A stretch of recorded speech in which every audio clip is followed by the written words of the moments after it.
সুজাত মনসুর আমাদের অতিথি। প্রিয় দেশবাসী, সারা বিশ্বের বাঙালি শ্রোতা দর্শক আমাদের আপনাদের শুভেচ্ছা। সুজাত মনসুর বিলাতে থাকেন এবং বাঙালির পক্ষে, বাংলাদেশের পক্ষে সেখানে বসে কাজ করেন। বিশেষ করে বঙ্গবন্ধুকে নিয়ে তার গবেষণা গ্রন্থগুলো খুবই আলোচিত। সুজাত ভাই, আপনাকে শুভেচ্ছা। আপনাকে শুভেচ্ছা এবং আপনার দর্শক শ্রোতাদের প্রতি আমার সালাম, শুভেচ্ছা। এবং আমি বলছি, কারো কোনো প্রশ্ন থাকলে আমাদেরকে প্রশ্ন করতে পারেন। প্রশ্ন করলে ইন্টারেক্টিভ হয়, আমরা হয়তো অনেক পয়েন্ট ভুলে যাই, সেই পয়েন্টগুলো উত্তর আমরা দিতে পারি। আপনারা আমাদেরকে শুধু মনে করিয়ে দিবেন যে কোনো কিছু আমরা যদি মিস করি কিনা, কোনো ভুল ইনফরমেশন দেই কিনা, সেইগুলো আমাদেরকে মনে করিয়ে দেবেন। আমরা আবার ভুল হলে শুধরাবো, আর সঠিক হলে আপনাদেরকে ব্যাখ্যা করে জানিয়ে দেব। জি বাড়ি ভাই বলেন। সুজাত ভাই, আপনার প্রিয় একটা চরিত্র হচ্ছে প্রেস সচিব। প্রেস সচিব আবার একটা হুমকি দিয়েছেন, আপনি খেয়াল করেছেন নিশ্চয়? দেখলাম তো, দেখে শুনে আমার প্রিয় চরিত্র আমি আসলে শফিককে দিয়েই আপনার সাথে আমার যোগাযোগটা শুরু হয়েছিল, বুঝছেন? যে শফিক যখন ডাস্টবিন বানালো শেখ হাসিনাকে দিয়ে, তো ওকে নিয়ে আমি একটা খুবই একটা দিয়েছিলাম, একটা ব্যক্তিগত ইউটিউব চ্যানেলে।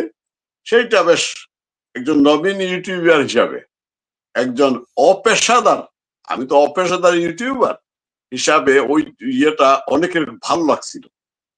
আবার দেখছিলাম, আমি প্রিয় দেখছিলাম, আপনি যেখানে পাইছিলেন কেনা কারা, ওইটা আবার আরেকটা ওই খালেদ মহিউদ্দিনের পেজে পেস্ট করে দিয়েছে, সেখানে আবার শফিকের ছবি ছিল। শফিকের কথা যদি আমরা আলোচনা করি, অনেক কিছু আলোচনা করা যায়।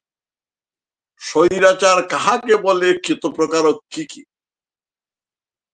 ইউনুস এবং তার সাঙ্গপাঙ্গরা বুঝিয়ে দিচ্ছে। একেবারে এই নাবালক থেকে শুরু করে ওরা যেভাবে কথা বলে, এই যে উনি সাংবাদিকতা, উনি আসলে সাংবাদিক ছিল কিনা, নাকি আমি শুনেছি নাকি প্রুফ রিডার না কি ছিল, ইয়ে করতো, আমি জানি না এফবির কি। সে যদি হয়ে থাকে, যেভাবে সে আগেও সাংবাদিকদেরকে লেসন দিয়েছে, শিক্ষা দিয়েছে, প্রকারান্তরে আসলে হুমকি দিয়েছে, এই ইউটিউবারদের সম্পর্কে যে হুমকিটা দিল, কারণ তাদেরকে, কারণ আপনার ইলেকট্রনিক মিডিয়া বলেন, আপনার প্রিন্ট মিডিয়া বলেন, যেগুলো মূল, যেটাকে জাতীয় সংবাদ মিডিয়া বলা হয় তাকে, যাদেরকে মুখপত্র বলা হয় তাকে মেইন স্ট্রিম মিডিয়া বলা হয় তাকে, সেইখানে তো এই সরকারের গুণগান করা, এই সরকারের পক্ষে কথা বলা ছাড়া টকশোতে যারা যায় তারাও কিন্তু এই সরকারের পক্ষে বলতে হয়, পক্ষের, ওদের স্টেক হোল্ডারদের মধ্যে হতে হবে, বিরোধী পক্ষ হলে কেউ চলবে না। যেভাবে কথা বলা সেইটা এখন আর মানুষ বিশ্বাস করে না, যার কারণে আপনি দেখবেন ইউটিউব গুলো অত্যন্ত জনপ্রিয় করেছে, এবং ইউটিউব গুলো সরাসরি খুব তাড়াতাড়ি, এই যে ব্যক্তিগত বলেন আর সমষ্টিগত বলেন, সারাতাড়ি তারা একেবারে ঘটনার ভিতরে পৌঁছে যাচ্ছে। ফলে রাজাদের ল্যাংটা হয়ে গেছে, পুরোপুরিটাই ল্যাংটা, ইউনুস যে পুরাপুরি তার সরকার পুরোটাই ল্যাংটা হয়ে গিয়েছে, শরীর একেবারে দিবঙ্গর বলা যেতে পারে। এই ল্যাংটা চিত্রটা মানুষের মধ্যে ফুটে উঠেছে, এবং তার প্রতিফলন কিন্তু আমরা দেখতে পাচ্ছি গত এক বছরের মধ্যে। সর্বশেষ যেটা দেখলাম, এই যে কি বৈষম্যবিহীন ছাত্র আন্দোলনের সমন্বয়কদের চাঁদাবাজি, আবার সরকার এদেরকে সরকার গ্রেপ্তার করতেছে, এইটা একটা তাদের উদ্দেশ্য আছে। যাদেরকে গ্রেপ্তার করে দেখবেন তারা ওই এনসিপি যে পরিকল্পনা, ওদের সাথে কিন্তু এরা নেই। এনসিপি যে পরিকল্পনা নিয়ে অগ্রসর, এর সাথে কিন্তু তারা নেই। এনসিপির সাথে কিন্তু তাদের দ্বন্দ্ব হচ্ছে। বিভিন্ন জায়গায় দেখবেন এনসিপি তার প্রতিরোধ করবার গন্ডগোল হচ্ছে, মারামারি হচ্ছে তাদের মিটিং এ, সেখানে বৈষম্য বিরোধী, বেশিরভাগই হচ্ছে বৈষম্য বিরোধী ছাত্র আন্দোলনের যারা ছিল তাদের সাথে। এই সেটা স্বার্থের দ্বন্দ্ব, ক্ষমতার দ্বন্দ্ব, পদ পদবীর দ্বন্দ্ব। আপনার মনে আছে নিশ্চয়, এনসিপি হওয়ার পরপরই নাহিদ একক সিদ্ধান্তে বৈষম্য বিরোধী ছাত্র আন্দোলন যে কমিটিগুলো, সে নিষিদ্ধ ঘোষণা, কার্যক্রম নিষিদ্ধ করে। সেই থেকে তাদের দ্বন্দ্বটা, এই যে ওবামা মেয়েটা কিন্তু সে এনসিপিতে যায় নাই, আবার সে বৈষম্য বিরোধী শান্ত আন্দোলনের সাথে নতুন করে সক্রিয় ছিল। আপনি দেখবেন বিভিন্ন জায়গায় দ্বন্দ্বটা এই জায়গায় হচ্ছে। এখন তারা নিজেদের মধ্যে যে মারামারি কাটাকাটিটা হচ্ছে টাকা নিয়ে, চাঁদাবাজি নিয়ে, এইগুলা যাতে নগ্নভাবে এই যে ইউটিউবাররা তুলে ধরতেছে, ফেসবুকে আসতেছে, ইউটিউবে আসতেছে, সামাজিক যোগাযোগ মাধ্যমে, যেগুলো আপনার জাতীয় সংবাদপত্র বা মিডিয়াগুলোতে, মেইন স্ট্রিম মিডিয়াগুলোতে তুলে ধরার কোনো সুযোগই নেই তাদের। সেই সুযোগ তারা মব করে তাদেরকে বন্ধ করে দেওয়া হয়েছে। সেইখানে এই শফিকিয়া আর ইউনুস সহ তার সবগুলা একেবারে ন্যাংটা হয়ে যাচ্ছে। মানুষের ধরা পড়ে 1 বছরে এদের অবস্থা এমন হয়েছে, মানে ইউনুস থেকে যমুনাতে বের হয় না শুনছি। আর আসলে তার কাপড় খুলে নিবে লোকজন এখন। যে অবস্থা দাঁড়াইছে, আপনার মাইলস্টোনে যায় না ইউনুস। শফিক গেছিল কি ঠেলাটা খাইছে দেখেন নাই, আসিফ নজরুল গেছিল ঠেলাটা খায়নি, ইউনুস গেলে ওর কাপড় সেইখানে খুলে রাখতো স্কুলের ছাত্ররা। সুতরাং এইটা যাতে, এই জন্য একটা প্রচ্ছন্ন হুমকি দিল সে, প্রচ্ছন্ন না, একেবারে প্রত্যক্ষ হুমকি এটা, যে তাদের কথা মতো না চললে তাদেরকে যারা দেশের থেকে ইউটিউবের মাধ্যমে বিভিন্ন বিষয়গুলো তুলে ধরছেন, অসঙ্গতিগুলো চুরি চামারি তুলে ধরছেন, তাদেরকে যে পিটাচ্ছে সারা দেশে, আর্মি, সেনাবাহিনী, পুলিশ দিয়েও তাদেরকে রক্ষা করা যাচ্ছে না, এর ফাঁক দিয়েও লোকজন কিন্তু তাদেরকে পিটাচ্ছে, এনসিপি থেকে দৌড়াচ্ছে। তাদের ভিতরে এমন একটি আতঙ্ক হয়েছে, গোপালগঞ্জে পিটুনি খাওয়ার পরে, ধাওয়া খাওয়ার পরে, গতকালকে দেখলাম বোধহয় কোন জায়গায়, শেরপুরে একটা টায়ার ব্লাস্ট হয়েছে, নাকি ড্রোন ক্যামেরা দেখে যে দৌড় দিল ওরা, মনে করতেছে এই আওয়ামী লীগ আসছে, এই অমুক আসছে। আওয়ামী লীগে তাদের এত ভয়। এইগুলা যে যখন ইউটিউবাররা বা এই ব্যক্তিগত সাংবাদিকতা যারা করতেছে, তারা যে তুলে ধরতেছে সামাজিক যোগাযোগ মাধ্যমে, তাদের একেবারে কাপড় সব, আর ইজ্জত বলতে কিছু থাকলো না। নোবেলের একেবারে নবল হয়ে গেছে একেবারে, বুঝছেন? এমন নবল হয়েছে এখন, আর দুনিয়া তো তার ইজ্জত থাকতেছে না। আজকেও মিথ্যাচার করছে ইউনুস, এই যে ইয়ার কাছে, মার্কিন রাষ্ট্রদূতের কাছে বলছে বাংলাদেশে নাকি কোনো সন্ত্রাসবাদের জায়গায় নেই। সেই তো সন্ত্রাসের মূল ঘটক, এই গডফাদার ইউনুস হচ্ছে এখন মবের গডফাদার, আর তার সেকেন্ড গডফাদার হচ্ছে এই শফিকিয়া। এইগুলো সবগুলো হচ্ছে এই সন্ত্রাসে মিথ্যাচার করতেছে, এবং মিথ্যাবাদীরা। আমাদের এই দেশটার মানুষের কপালটা খুবই খারাপ। আর এই যে আপনার ইউনিসের সাঙ্গপাঙ্গরা, রাজনৈতিক দলগুলা, এই হিজড়াগুলা বয়কট করে মিটিং আবার যায় কুকুরের মতো। যে এই যে সিলেটের কথা আছে না, আতু বললে লোকজন চলে, কুকুর জন বলে আতুর, মালিক জন বলে কুকুর চলে আসে। এগুলা কুকুরের মতো দেয়।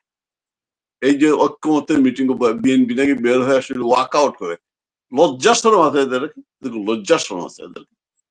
বাবরের পাটোয়ারি কি কথা বলছে, সালাউদ্দিনের কথা বলে নাই। আপনার তাদের যে ফাদার, এখন নতুন এই যে জিয়ার পরে তারেক জিয়া, বিএনপির ফাদার, বিএনপি ফাদারকে নিয়ে কি স্লোগান দিল এরা, টিনের চালে কাউয়া। আর আমি আর বললাম না ভাই, এরপরে এদের কোন লজ্জাশরম আছে? এগুলো হিজড়া ছাড়া কি বলবেন বলুন তো? এরা দেশটাকে ধ্বংস করতেছে, নিজেরা ধ্বংস হইতেছে। ওরা মনে করতেছে আওয়ামী লীগকে ধ্বংস করে ফেলবে। আওয়ামী লীগকে ধ্বংস করার ক্ষমতা কারো নেই, কারণ বাপার কোন ক্ষমতা কারো নেই। কারণ আওয়ামী লীগটা এই দেশের মানুষের ভিতর দিয়ে গড়ে উঠছে।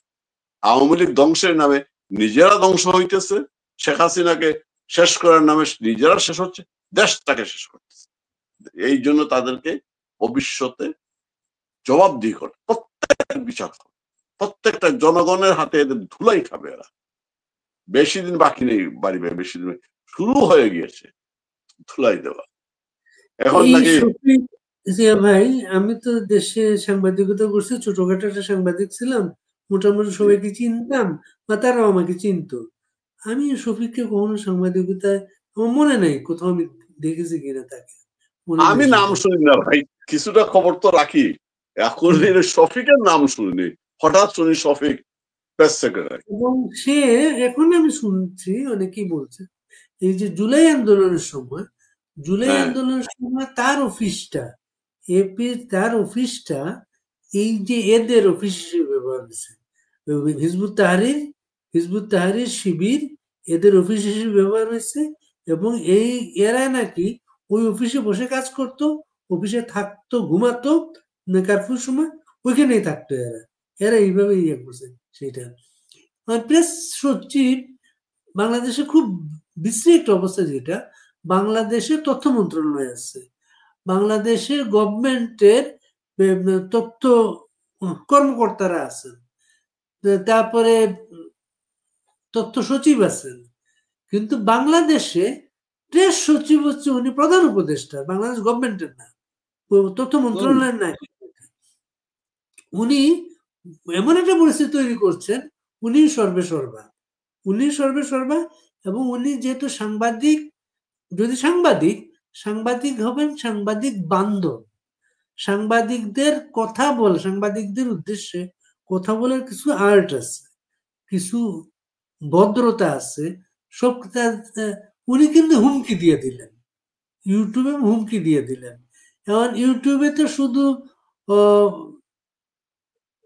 বাংলাদেশ থেকে না, বাইরে থেকে বিভিন্ন দেশ থেকে বিভিন্ন রকম কাজ করেন, এবং হুমকি যাদেরকে দিলেন, হুমকি তো সবাইকে দেন নাই উনি, এটা মনে অনেক দূর যাবে। আচ্ছা, আরেকটা প্রসঙ্গে যাই ভাই, এইটা প্রসঙ্গ গেল, আপনি বঙ্গবন্ধু গবেষকদের একজন, বাংলাদেশের অনেক বছর ধরে এই কাজটা আপনি করছেন। এই যে তাজউদ্দিনের জন্মশতবার্ষিকীতে তাজউদ্দিনের ছেলে মেয়ে যা করলো, এটাকে আপনি কিভাবে দেখেন? আপনি এমন একটা প্রশ্ন করছেন, তাজউদ্দিন জন্মশতবার্ষিকীতে প্রথমে আপনি দেখেন এটা একটা জিজ্ঞাসা, জেলাসি আছে আপনার। প্রথমত এটা করে তাজউদ্দিনকে তো শেষই করে দিল। এনিওয়ে, আমি যতটুকু জানি, আমার একটা লেখাও আছে যে আমি কয়েকটা পরিবার সম্পর্কে আমি বলেছি, এরা দেখবেন এরা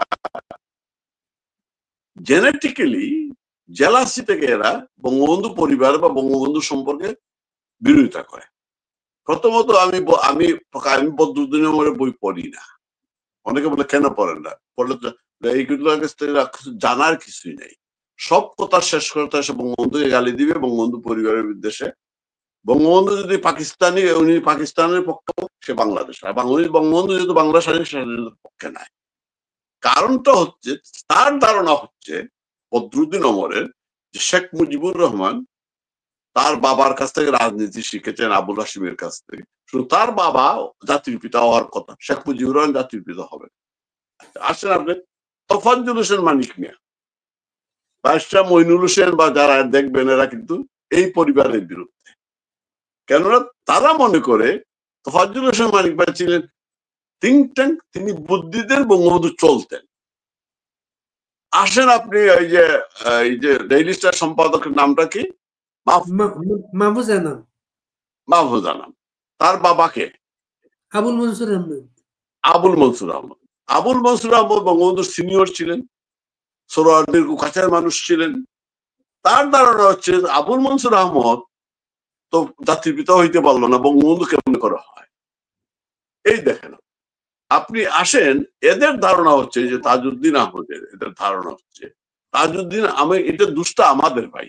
আমরা তাজউদ্দিন আহমদকে একেবারে এমন অবস্থা করছি যে বঙ্গবন্ধু আমরাই, তাজউদ্দিন আহমদ এই দেশ মুক্তিযুদ্ধটা বঙ্গবন্ধুর অবদান, তাজউদ্দিন আহমদের অবদান আমরাই এটা সৃষ্টি করেছি। আওয়ামী লীগের যারা অতি আবেগী কর্মী যারা, অথচ এবং তারা মনে করে বঙ্গবন্ধুর সমান হচ্ছেন তাজউদ্দিন আহমদ, অথচ বঙ্গবন্ধু তাজউদ্দিন আহমদ কখনোই এগুলা মনে করতেন না।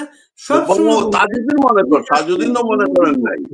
বঙ্গবন্ধুর পক্ষে জিয়াউর রহমানকে নিজে কোনদিন দাবি করতে স্বাধীনতার ঘোষক কোনোদিনও দাবি করেন। আচ্ছা, আমি যে কথা বলতেছি, ওরা মনে করে, বিশেষ করে যে বড় মেয়েটা আর সুহেল তাজ, এরা মনে করে তাজউদ্দিন, এবং তাদের কিছু মানুষ ইন্ধন যোগাইছে এটা।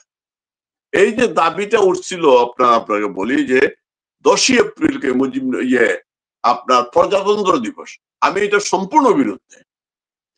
কেন প্রজাতন্ত্র দিবস মানে কি? পাকিস্তান আমি বিরুদ্ধে এই কারণে যে বাংলাদেশের স্বাধীনতা ঘোষণা 26শে মার্চ, সেই ঘোষণার আলোকে আপনার 10 তারিখে সরকার গঠন হয়েছে। আর এই পাকিস্তানের যে প্রজাতন্ত্র দিবস ঘোষণা করা হয়েছিল, এই দিন পাকিস্তান প্রস্তাবটা উত্থাপিত হয়েছিল এই জন্য। এবং পাকিস্তানের স্বাধীনতা আর আমাদের স্বাধীনতা, পাকিস্তানের স্বাধীনতা এসেছে দয়ায়, আর আমরা যুদ্ধ করে বঙ্গবন্ধুর নেতৃত্বে। অন্য প্রশ্ন, আমি যেটা বলতেছি, এই যে 9 মাসের মুক্তিযুদ্ধটা টোটাল পরিকল্পনাটা বঙ্গবন্ধু করে গিয়েছেন। কোথায় উঠতে হবে, কার সাথে যোগাযোগ করতে হবে, ভারতে গিয়ে সেই যোগাযোগ পর্যন্ত করে গিয়েছেন। এবং বলতে গেলে, এবং তাজউদ্দিন আহমদকে বঙ্গবন্ধু, আমি কয়েকবার বলেছি হয়তো, তাজউদ্দিন আহমদ দেখবেন একটা সময় রাজনীতি আর নাই, 54-56 পরে আছিলেন সেই মানে উনি চাকরি করতেন। যখন বঙ্গবন্ধু সৈয়দোয়া ঘোষণা করবেন বলে সিদ্ধান্ত নিলেন, তখন তাজউদ্দিন আহমদকে বঙ্গবন্ধু এমন একজন মানুষকে উনি পিক করলেন যে মানুষটি হবে, উনি যা বলবেন সেই কথা উনি শুনবে। তাজউদ্দিন আহমদকে পিক করলেন বঙ্গবন্ধু। এইখানে মমিনুল হক খোকার নাম আপনারা নিশ্চয় শুনেছেন, বঙ্গবন্ধুর ড্রাইভার কাম সেক্রেটারি ওনার ছিলেন, ফুয়াতো ভাই বঙ্গবন্ধুর। এবং 52 সালের পর থেকে উনি বঙ্গবন্ধু পরিবারের সাথে যুক্ত ছিলেন। শেখ রেহানা লন্ডনে এসে ওনার বাড়িতে উঠেছিলেন। মমিনুল হক খোকার একটা বই আছে, বঙ্গবন্ধু পরিবার, একটা ওনার বইটা আমার কাছে আছে, সেখানে উল্লেখ করেছেন একদিন বঙ্গবন্ধু হঠাৎ বললেন, এই খোকা গাড়িতে উঠ, গাড়ি চালাইতে, নারায়ণগঞ্জের দিকে যা।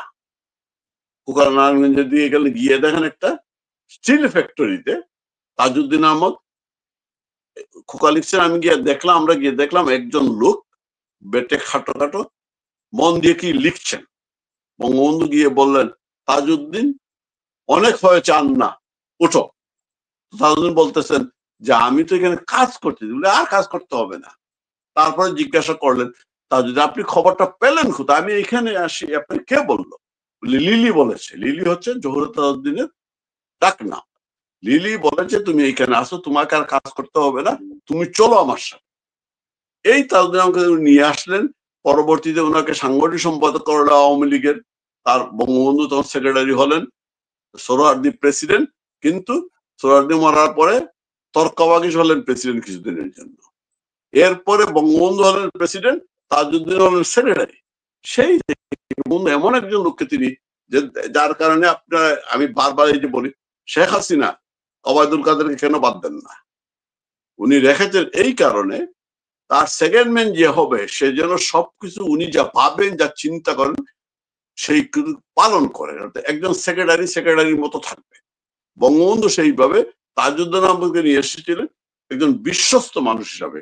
কারণ তাজউদ্দিন আহমদ প্রমাণ করেছেন 49-এ যখন প্রথম ভাষা আন্দোলনের জন্য আন্দোলন হয়, তখন ওইখানে আত্মজীবনীতে আছে যে বঙ্গবন্ধু এবং ওই যে আপনার যখন ওনাদেরকে গ্রেপ্তার করা শুরু হলো, বঙ্গবন্ধু বলেছিলেন, না ওইটা বোধহয় ওই যে 4র্থ শ্রেণীর কর্মচারীর ওই সময়কার ঘটনা, যখন বিসির বাড়িতে গ্রেপ্তার শুরু হলো, বঙ্গবন্ধু তাজউদ্দিন আহমদকে ইশারা করে বললেন, তুমি গ্রেপ্তার হবা না, কারণ তোমাকে বাইরে থাকতে হবে ওই সময়টায়। তখন পরিচয় করে গ্রেপ্তার করতে গেল, উনি বললেন আমি সাংবাদিক তাজউদ্দিন আহমদ বলে উনি নোট নিতে শুরু করলেন। তো অর্থাৎ তাজউদ্দিন আহমদ ছিলেন বঙ্গবন্ধুর অত্যন্ত বিশ্বস্ত মানুষ। বঙ্গবন্ধু যা বলতেন উনি তাই করতেন। বঙ্গবন্ধু নির্দেশ অনুযায়ী উনি 9 মাসের মুক্তিযুদ্ধটা বঙ্গবন্ধুর পরিকল্পনা অনুযায়ী পরিচালনা করেছেন।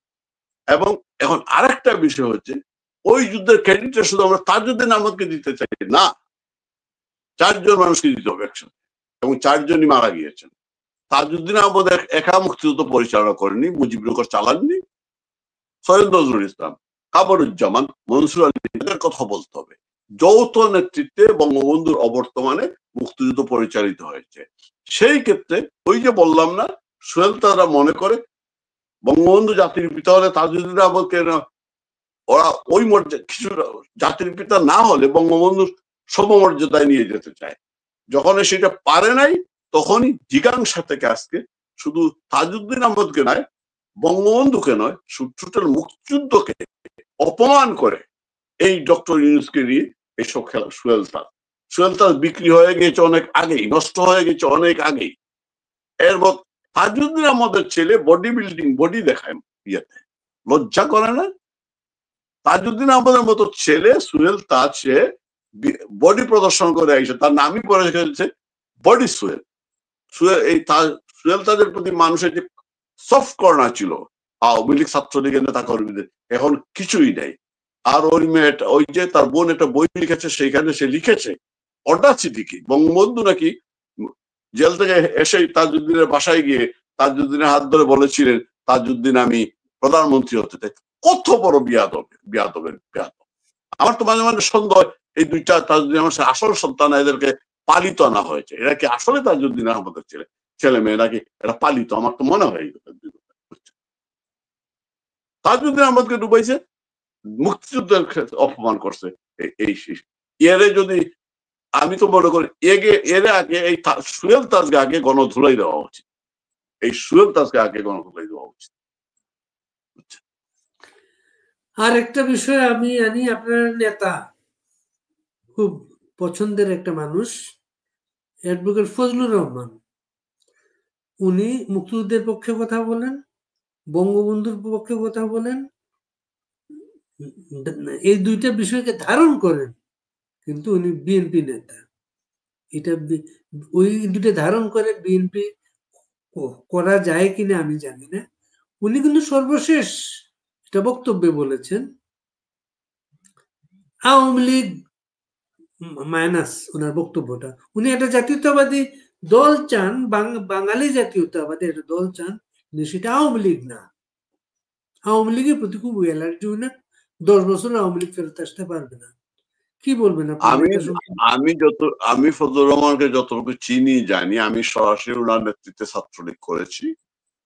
আমার সাথে ব্যক্তিগত সম্পর্ক খুব ভালো ছিল।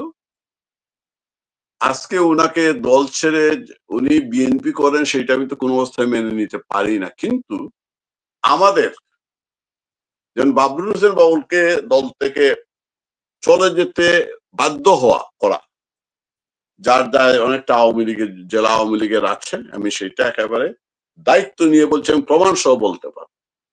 একইভাবে ফজলুর রহমান, প্রথমত ফজলুর রহমান রাজ্জাক ভাই যখন ছাত্রলীগটা দুই ভাগে বিভক্ত হলো, ফজলু চুন্নু এবং জালাল জাহাঙ্গীর, বাকশাল তখনও হয়নি, তারপরে বাকশাল হইলো, রাজ্জাক ভাই বাকশাল করলেন, ফজলুর বাকশালে গেলেন, বাকলাস থেকে আসলেন।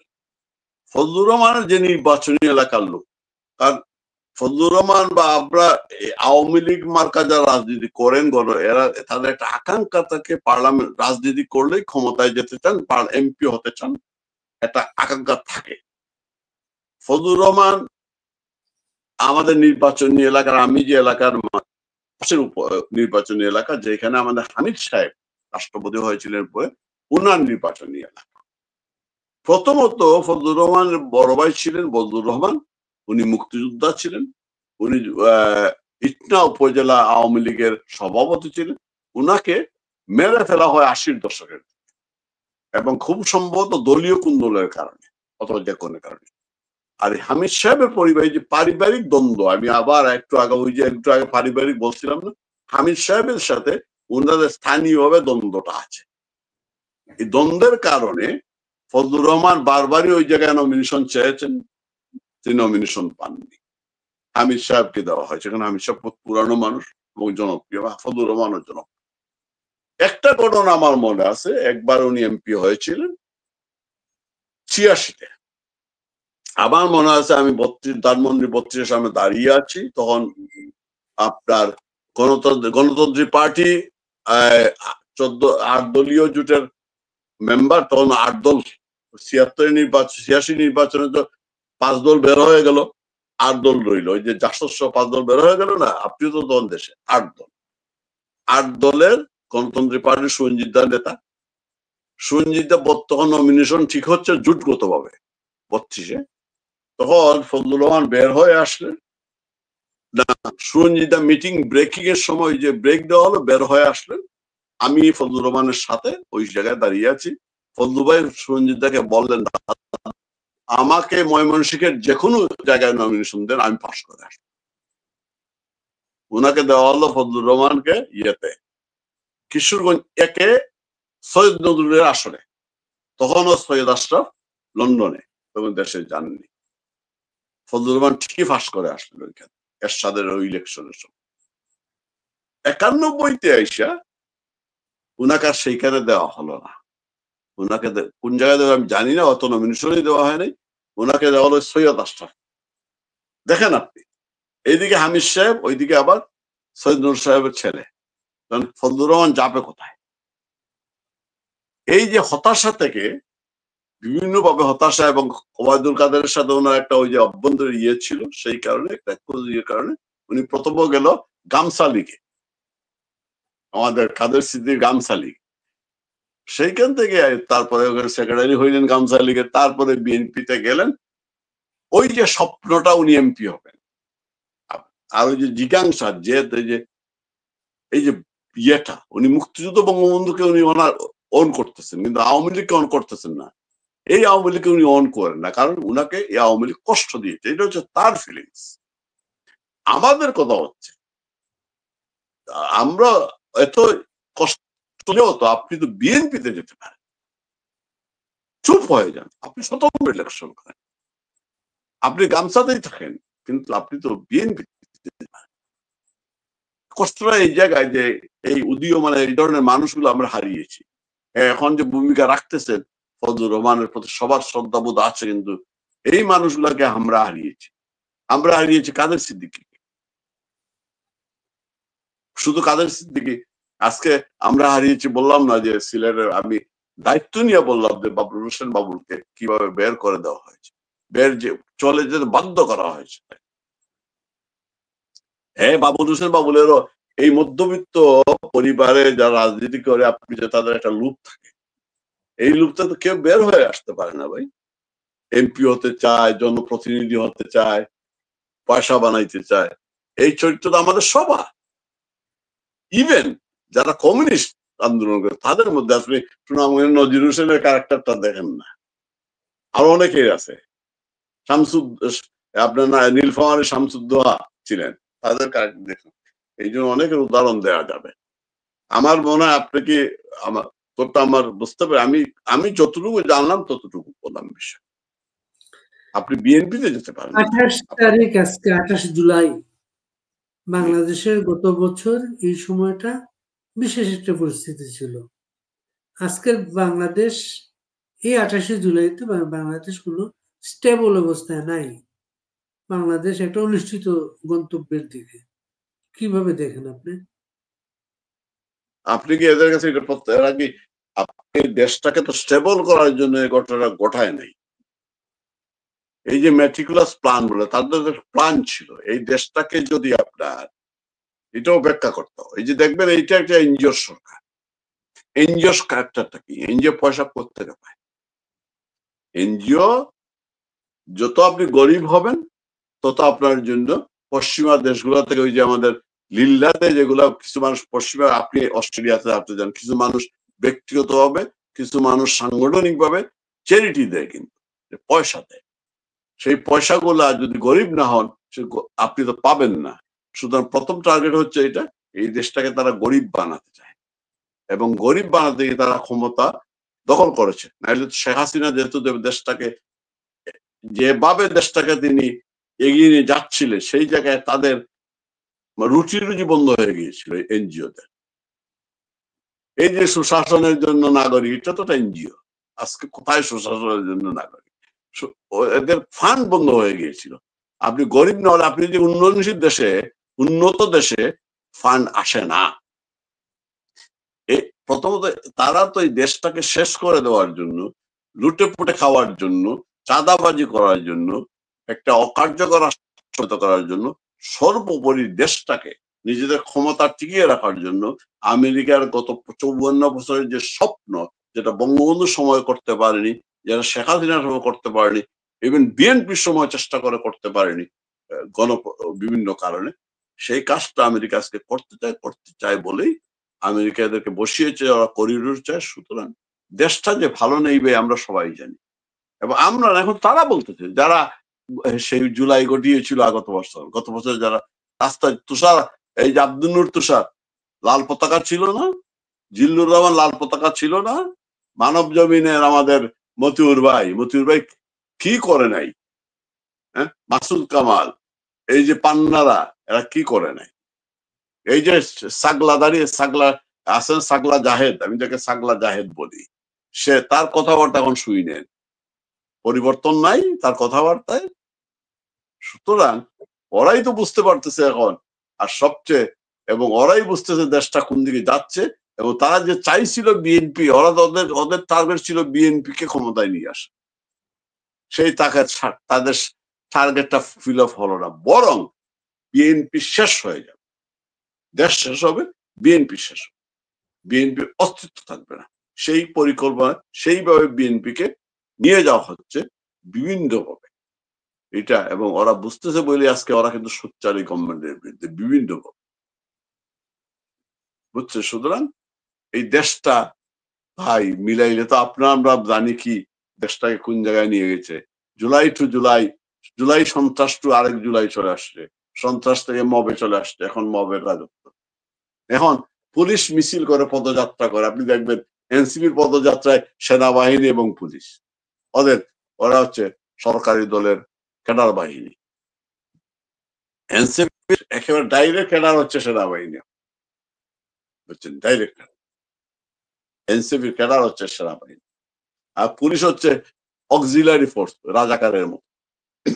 সেনাবাহিনী হচ্ছে পাকিস্তানি আর্মি, আর পুলিশ হচ্ছে রাজাকার, এনসিপি হচ্ছে পাকিস্তানিদের প্রতি।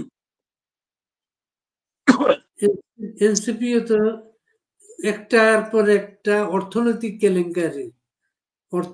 কেলেঙ্কারির সাথে সম্পর্কিত হচ্ছে, এবং এনসিপি ক্ষুদ্র থেকে ক্ষুদ্রতর হচ্ছে। আচ্ছা, এনসিপির কোন রাজনৈতিক দর্শন আছে, কোন ফিলোসফি আছে? এনটি আওয়ামী লীগ, ওইটা তো ফিলোসফি না ভাই। এবং আপনি ওরা কি যারা এই যে আর্থিক কেলেঙ্কারিটা শুরু তো এই ইউনুস দেয়া, এই যে 668 কোটি ট্যাক্স মওকুফ সহ অন্যান্য কিছু যেগুলো। সুতরাং এনসিপি তো তারা জানে ক্ষমতায় যেতে পারবে না, যার কারণে তারা ওই যে পিয়ারের কথা বলতেছে, অংশ নিতে চাইছে, আরো কিছু দল দেখবে যাদের এনসিপি লুটপাট করা, এই দেশটা ওরা দেখেছে, এনসিপিতে যারা আছে তারা দেখেছে, এবং এখন লুটপাটের সুযোগ পাচ্ছে তারা।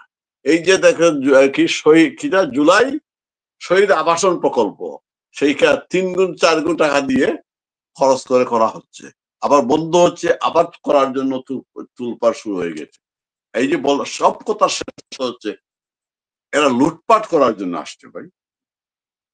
কমিটিতে আমার দলে আসলো কি আসলো না, এনসিপি ভাই, পুলিশটা আর্মি যদি না থাকে এরা কোথাও যেতে পারবে না। আর্মির মধ্যে এদেরকে পিটাচ্ছিল, এদেরকে ধাওয়া করতেছিল সেনাবাহিনীর মধ্যে, মানে এরা কোথাও যেতে পারবে, এদের যাওয়ার কোনো জায়গা নেই। একটা রিক্সাওয়ালা পিটা, একটা ওই যে আপনার যারা পরিষ্কারের যারা এদের কি বলবো, আমি মেথরও বলতে চাচ্ছি না, পরিষ্কার পরিচ্ছন্ন কর্মী, এদেরকে 20টা বলে না, এদেরকে যে আর্মি না থাকে 20টা ছিটাবে এদের উপরে, 20টা। প্রত্যেকটা মানুষের জীবন একেবারে অতিষ্ঠ করে ফেলছে প্রত্যেকটা মানুষ। এরা ওই মেথরের কাছ থেকেও চাঁদা খায়, রিক্সাওয়ালার কাছ থেকেও চাঁদা খায়, বুঝছেন। বিএনপি তারা এই 1 বছরে বিএনপি তো চাঁদাবাজি করতে, বিএনপির চেয়ে বড় তার চাঁদাবাজি হয়ে গেছে। আপনি ফখরুল ইসলাম বলতেছে, ফখর মির্জা বলছে না আগে 1 কোটি টাকা, 1 লাখ টাকা ঘুষ লাগতো, এখন লাগে 5 লাখ, এবং সে নাকি ওই যে সমন্বয়কদের চাঁদাবাজিতে একেবারে নীল হয়ে গেছে, মানে তাদের চাঁদাবাজিকে ওরা ছাড়িয়ে গিয়েছে। এখন চলতেছে চাঁদাবাজিকে চ্যাম্পিয়ন হবে। এক সময় বিএনপির আমলে বাংলাদেশ দুর্নীতিতে চ্যাম্পিয়ন হয়েছিল কয়েকবার, আর এখন চলতেছে চাঁদাবাজি থেকে চ্যাম্পিয়ন হবে। এই সংজ্ঞাটা চলতেছে, যার কারণে নিজেদের মধ্যে মারামারি হইতেছে। এখন মারামারিটাই হচ্ছে চাঁদাবাজি কে নিবে, লুটপাটের অংশটা কে বেশি নিবে। এখানে রাজনীতি নেই, এখানে দেশ নেই, এখানে মানুষ নেই। আওয়ামী লীগ কি এই পরিস্থিতিতে কেস করতে পারে? কেস করতে পারছে আওয়ামী লীগ? আওয়ামী লীগ কেস করতে পারতেছে না, কারণ এখনো পারে নাই। আওয়ামী লীগের নেতৃত্বে পরিস্থিতিটা বোঝার অভাব। আপনি আপনার একটা পোস্ট আমি পড়েছি, আমি দেখেছি যে এখানে আপনি তুলনা করেছেন 75 পরবর্তী কর্মীরা এবং বর্তমান কর্মীরা। 75 পরবর্তী কর্মীদের মধ্যে কিন্তু আপনি হতাশা দেখবেন না। আওয়ামী লীগ এখন যে নেতৃত্ব আছে, এরা কেউ কেউ হয়তো 75 পরবর্তীতে ছিল, কিন্তু গত 15 বছরে তারা বাস্তবতার বাইরে চলে গিয়েছে। এই 15 বছরে রাজনীতিটা আওয়ামী লীগের মধ্যে নেই, রাজনীতি নেই, আওয়ামী লীগ রাজনীতি নেই। এখন রাজনীতি যদি না থাকে, চিন্তা চেতনা না থাকে, এই যে আপনি আমি কিছু জিনিস যে নেতৃত্বের সিদ্ধান্ত গুলো বাস্তবতার আলোকে উনি বুঝতে পারতেছেন, উনি বুঝতে পারতেছেন যে আমাদের কি করতে হবে, কিন্তু নেতারা বুঝতে পারতেছে না। ওই আমাদের ভাইরাল নেতারা সে বুঝতে পারতেছে না। এরা ওই আগের মতো ওই মিটিং মিছিল এইগুলা মনে করে করতেছে, কর্মীদের পাশে দাঁড়াতো। আওয়ামী লীগের সেনাবাহিনীর উপরে ভরসা করলে হবে না, এটা প্রমাণ হয়ে গিয়েছে। ভারত আপনাকে বসিয়ে দেবে নাই, আপনাকে পরিস্থিতি সৃষ্টি করতে হবে। ভারত একটা করবে তার স্বার্থে, তার যদি নিরাপত্তা বিঘ্নিত, তার রাষ্ট্রের সার্বভৌমত্ব, সেই জায়গায় সে হস্তক্ষেপ করতে পারে। আমি আগেও বলেছি, ভারত আপনাকে আজকে যদি বিএনপি বা জামাত ভারতের স্বার্থ সংরক্ষণ করে, ভারত তাদেরকে সাপোর্ট দিবে। তবে ভারত এইটা করবে, বঙ্গবন্ধুর কন্যাকে তারা নিরাপদ রাখবে, এই শর্তে কারো সাথে হবে। তা আপনাকে ক্ষমতায় বসিয়ে দেবে, এই স্বপ্নটা কারো আওয়ামী লীগের মতো এগিয়ে আসতে হবে। গোপালগঞ্জে মানুষ প্রমাণ করে দিয়েছে কিভাবে করতে হয়। সেই জায়গায় নেতাদেরকে বাস্তবমুখী হতে হবে। টেলিগ্রাম গ্রুপ থেকে, এখনো কিন্তু টেলিগ্রাম গ্রুপ চলতেছে, হচ্ছে, টেলিগ্রাম গ্রুপ থেকে বের হয়ে আসতে হবে। হোয়াটসঅ্যাপ গ্রুপ আগে ছিল আপনার ইনবক্স গ্রুপ, তারপরে আর হোয়াটসঅ্যাপ গ্রুপ, এখন হচ্ছে টেলিগ্রাম গ্রুপ। ভাই অতিষ্ঠ হয়ে যাচ্ছে সবাই।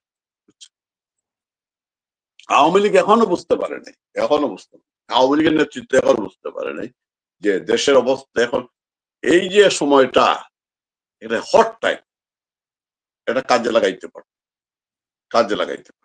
বিভিন্ন ভাবে, বিভিন্ন সামাজিক সংগঠনের মাধ্যমে। সামাজিক সংগঠন করা সম্ভব, কিন্তু সেই দিকে যাচ্ছে না। আপনার তো অনেকের সাথে যোগাযোগ হয়, কথাবার্তা হয়, বাড়িবে, আপনি জানেন যে নেতাদের মনোভাবটা কি। আপনি তো অনেকের সাথে কথা বলেন, অনেকের ইন্টারভিউ নেন, আপনি তো বুঝতে পারেন বিষয়। কর্মীদেরকে আশ্বস্ত করার মতো অথবা মানুষকে আশ্বস্ত করার মতো এখনো কি কোনো কিছু আমরা পেয়েছি বা পাচ্ছি কিনা ভবিষ্যৎ? আজকে না আমি লক্ষ্মীপুরের রায়পুরের একজন তৃণমূল নেতা, রায়পুর পৌর আওয়ামী লীগের নেতা, ওনাকে ইন্টারভিউ করেছিলাম। প্রথম একটা তৃণমূল নেতা তো চমৎকার ভাবে বললো যে রাজনীতি করতে গিয়ে ভুল হয়, রাজনীতি করতে গিয়ে যদি কোনো ভুল করে থাকি, আমার এলাকার মানুষের স্বার্থে যদি কষ্ট দিয়ে থাকি, তাদের কাছে হাত জোর করে ক্ষমা চাচ্ছি। চমৎকার ভাবে বললো, যেটা চাচ্ছে আওয়ামী লীগের গ্রাসরুট লেভেল, এটা কিন্তু অন্য নেতারা এইটা ওনার কথা ঠিক আছে, আমি একমত, কিন্তু ওরা যেভাবে বলে, মানে সরকার বা অন্য রাজনীতি বা আওয়ামী লীগ তো এখনো ক্ষমা চায়, এইটার পক্ষে আমি না। আওয়ামী লীগ তোমাদের কাছে ক্ষমা চাইবে কেন? রাজনীতিতে ক্ষমা চাওয়ার ইতিহাস আছে। ওদের কাছে ক্ষমা চাওয়ার দরকার না, আওয়ামী লীগ যেহেতু আওয়ামী লীগ জনগণের দল, কোন 15 বছরের সরকারে থাকার কারণে ভুল ত্রুটি থাকবেই, থাকাটাই সহজ।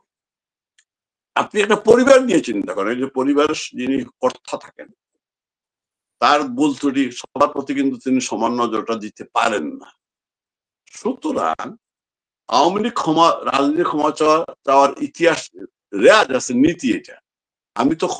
কারণ আমি তো মানুষ, আমি তো ফেরেশতা না, ফেরেশতারাও ভুল করে। সুতরাং আমি জনগণের কাছে এবং সেই সুযোগটা তো থাকতে হবে। আমি তো সেই সুযোগ পাচ্ছি না। আমাকে বলা হচ্ছে ক্ষমা চাওয়া মানে আপনার কনফেস করা। আমি কনফেস করা, আমি তো কোনো অপরাধ করি নাই। আমাকে তো জনগণ হটায় নাই, আমাকে তো ষড়যন্ত্র করে ক্ষমা চাওয়া, বরং তোমরা আমার কাছে ক্ষমা চাইবে। এদেরকে নত জানু হয়ে শেখ হাসিনার কাছে ক্ষমা চাইতে হবে একদিন। আপনাকে বলে একটা কথা, এদেরকে নত জানু হয়ে বাঁচতে হলে শেখ হাসিনার কাছে ক্ষমা চাইতে হবে। আর ওই বিএনপি কে যদি তাকে বাঁচতে হয়, আমি আগেও বলেছি, এখনো বলে যাচ্ছি, শেখ হাসিনার পায়ের নিচে না পড়া পর্যন্ত এদেরকে বাঁচাতে পারেন একমাত্র শেখ হাসিনা। বামদের কথা বাদ দেন, এদের কোনো আমি গুরুত্ব দিচ্ছি না। বিএনপি কে যদি বাঁচতে হয়, জিয়াউর রহমানকে যদি বাঁচাতে হয়, তাহলে তাদেরকে শেখ হাসিনার পায়ের নিচে পড়তে হবে।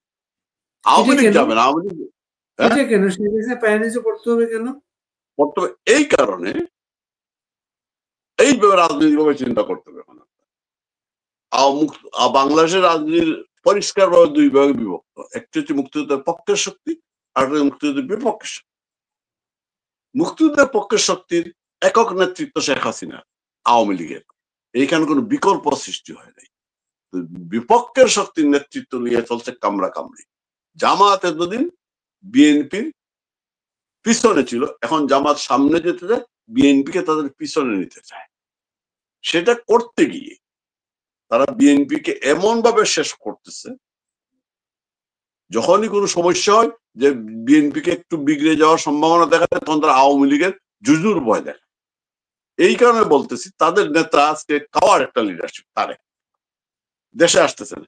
যদি শেখ হাসিনার পানে কেউ গ্রান্টে দেয় শেখ হাসিনাকে যে আপনি আসেন দেশে, আপনাকে অন্তকে মারা হবে না, শেখ হাসিনা কালকে চলে আসবেন, কেউ আটকাতে পারবে না। শেখ হাসিনা সে বঙ্গবন্ধু, তারেক আসবে না, তারেক আসতে পারে, আসতেছে না। এই কারণে আমি বলতেছি, বিএনপি আওয়ামী লীগ ধ্বংস হবে না। আরেকটা বিষয় হচ্ছে যে এই প্রত্যেকটা আওয়ামী লীগ বাদে প্রত্যেকটা জাতীয় পার্টি বলেন, বিএনপি বলেন, কি এনসিপি বলেন, সবগুলো হচ্ছে গভর্নমেন্ট পার্টি, কিংস পার্টি। সবগুলার এক জায়গায়, রসুনের জায়গায়। সুতরাং এই যে এন্টি আওয়ামী লীগ ফোর্সের নেতৃত্ব এখন জামাত নিবে, বিএনপি কে চেষ্টা করে জামাত নিতে পারতেছে না। এই জায়গায় বিএনপি শেষ হয়ে যাবে। বিএনপি শেষ হবে, আওয়ামী লীগ শেষ হবে না, কারণ আওয়ামী লীগের বিকল্প দাঁড়াইতে পারে না। আওয়ামী লীগের কর্মীরা কিন্তু সিপিপির কথা ভাবতেছে না, আওয়ামী লীগ কর্মীরা কিন্তু বাসদের কথা ভাবতেছে না, বা জাতীয় পার্টির কথা ভাবতেছে না। আওয়ামী লীগ কর্মীরা আওয়ামী লীগ ভাবতেছে। বিএনপি এক সময় দেখবেন, বিএনপির লোকগুলা যখন জামাত ক্ষমতায় চলে আসবে, বিএনপি কে শেষ না করে জামাত আসতে পারতেছে না। আওয়ামী লীগকে তারা নিষিদ্ধ করে মনে করতে আওয়ামী লীগ শেষ হয়ে, জামাতের সামনে এখন আওয়ামী লীগ তার এনিমি না, জামাতের সামনে এখন এনিমি হচ্ছে বিএনপি। আপনি দেখবেন তার কথাবার্তা, এনসিপির কথাবার্তা কাকে অ্যাটাক করতেছে, তারা মূলত বিএনপি কে অ্যাটাক করতেছে। কারণ ভোট ব্যাংক, আওয়ামী লীগের ভোট ব্যাংক তো ওরা আওয়ামী লীগের গালিগালাজ করে নিতে পারে না, আওয়ামী লীগের ভোট তো ওদের পক্ষে যাবে না। বিএনপির ভোট দিতে হলে তো বিএনপির বিরুদ্ধে বলতে হবে, তাদের নিতে হবে। এবং এই জন্য দেখবেন সব ইসলামী আন্দোলন আর জামাতে ছিল সাফে নেড়ো সম্পর্কে এক হয়ে গিয়েছে। তারা পিআর পদ্ধতিতে বিএনপি কে সরকার গঠন করতে দিবে না। আর বিএনপি যদি সরকার গঠন করতে না পারে এবং ইউনিসন নির্বাচন যতদিন পর্যন্ত নিশ্চিত না হবে যে বিএনপি সরকার গঠন পারতেছে না, ততক্ষণ পর্যন্ত ইউনিস নির্বাচনও দিবে না। এই নির্বাচনে মূলা, লাল মূলা, সাদা মূলা, আপনার হলুদ মূলা সব দেখাবে। বিএনপি কে ধ্বংস না করতে পারলে জামাত একক নেতৃত্বে আসতে পারতেছে না।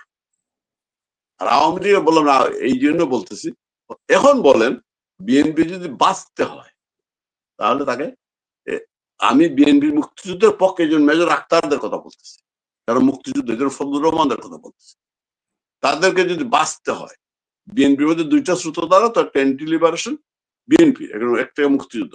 মুক্তিযুদ্ধ অংশটা যদি বাঁচত, তাহলে আওয়ামী লীগের সাথে তাকে আসতেই হবে, শেখ হাসিনার কাছে আসতেই হবে, এর কোনো বিকল্প নেই। কোনো বিকল্প নেই, অনেক তাদেরকে ধন্যবাদ, রক্ষা করবো। অনেক ধন্যবাদ সুজাত ভাই, সবাইকে অনেক শুভেচ্ছা।